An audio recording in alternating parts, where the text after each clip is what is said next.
Bill O'Reilly, thanks for watching us tonight. President Obama and the race problem. That is the subject of this evening's Talking Points memo. On Friday, the President delivered surprise remarks to the press about the Trayvon Martin case and race in general. His main point, a plea for understanding.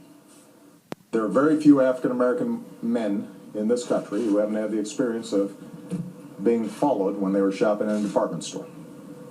That includes me. I don't want to exaggerate this, but those sets of experiences inform how the African-American community interprets what happened one night in Florida.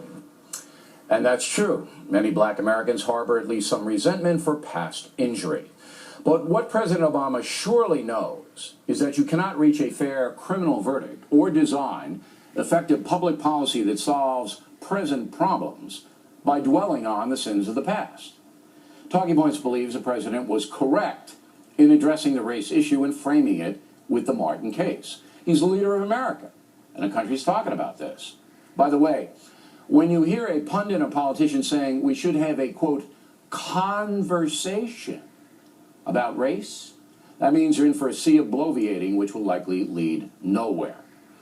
The sad truth is that from the president on down, our leadership has no clue at all, about how to solve problems within the black community, and many are frightened to even broach the issue. That's because race hustlers and the grievance industry have intimidated the so-called conversation, turning any valid criticism of African-American culture into charges of racial bias. So many in power simply walk away, leaving millions of law-abiding African-Americans to pretty much fend for themselves in violent neighborhoods. You want racism? That's racism. Thus, it is time for some straight talk. And I hope the president is listening tonight because we need him to lead on this issue. Trayvon Martin was killed because circumstances got out of control. He was scrutinized by neighborhood watchman George Zimmerman because of the way he looked.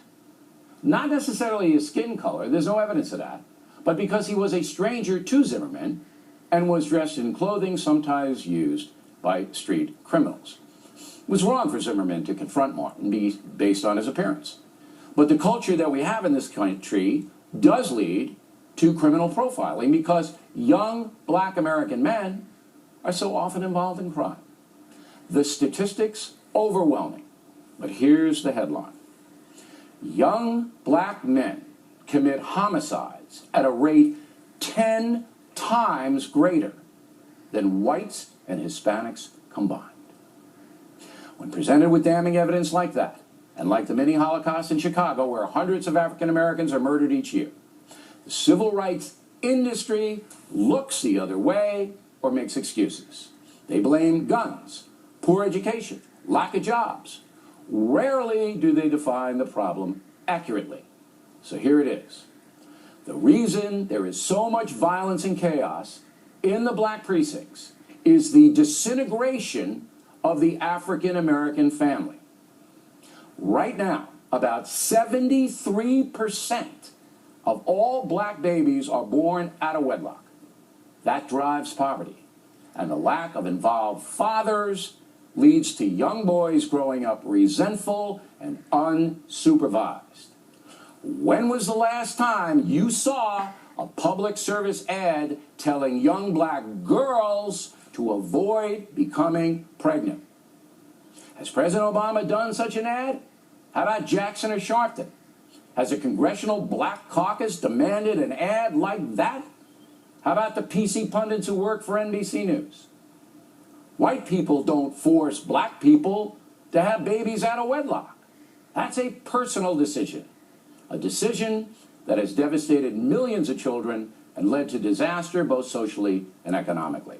So, raised without much structure, young black men often reject education and gravitate towards the street culture, drugs, hustling, gangs.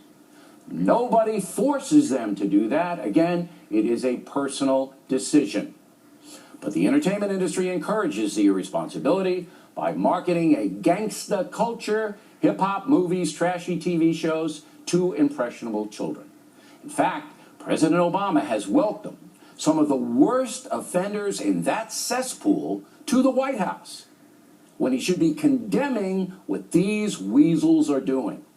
These so-called entertainers get rich, while the kids who emulate their lyrics and attitude destroy themselves. And then there's the drug situation. Go to Detroit and ask anyone living on the south side of the 8 Mile Road what destroyed their city. They will tell you narcotics. They know addiction leads to crime and debasement. But what do the race hustlers and limousine liberals yell about? The number of black men in prison for selling drugs. Oh, it's so unfair. It's a nonviolent crime. And blacks are targeted. That is one of the biggest lies in the history of this country. The thugs who sell hard drugs, no matter what color they are, deserve to be put away for long periods of time. They sell poison. They sell a product that enslaves and kills. They are scum. When was the last time you heard the Congressional Black Caucus say that? How about Jackson and Sharpton? How about President Obama? The solution to the epidemic of violent crime in poor black neighborhoods is to actively discourage pregnancies out of marriage, to impose strict discipline in the public schools, including mandatory student uniforms, and to create a zero-tolerance policy for gun and drug crimes, imposing harsh mandatory prison time on the offenders. And finally, challenging the entertainment industry to stop peddling garbage. Hey, listen up, you greed heads. If a kid can't speak proper English, uses the F word in every sentence, is disrespectful in his or her manner, that child will never be able to compete in the marketplace of America. Never. And it has nothing to do with slavery. It has everything to do with you Hollywood people and you derelict parents. You're the ones hurting these vulnerable children. You want a conversation? You got it. You want a better situation for blacks? Give them a chance to revive their neighborhoods and culture. Work with the good people to stop the bad people.